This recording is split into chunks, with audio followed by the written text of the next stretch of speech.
એટલે હું સેવકોની માતા બોલી દઈ એટલે હું દેહમાં સેવકોની માતા છું. હું દેહમાં લીલા ગાળાની માતા છું. ગમે ગૌરવ તો હમણાં હું સિંહ હોઈ જાઉં દીકરો અલી પાણું ના બંધાવું તો હું વાળો સમી દીકરો અલી ઇતિહાસ ઠાકોર સમિતિની માતા રચ્યો છે.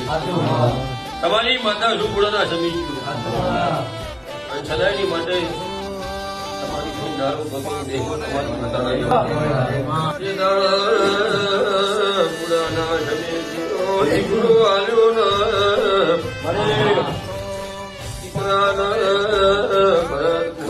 પેટી માં રાખવાનું દાળું આવ્યું ભાઈ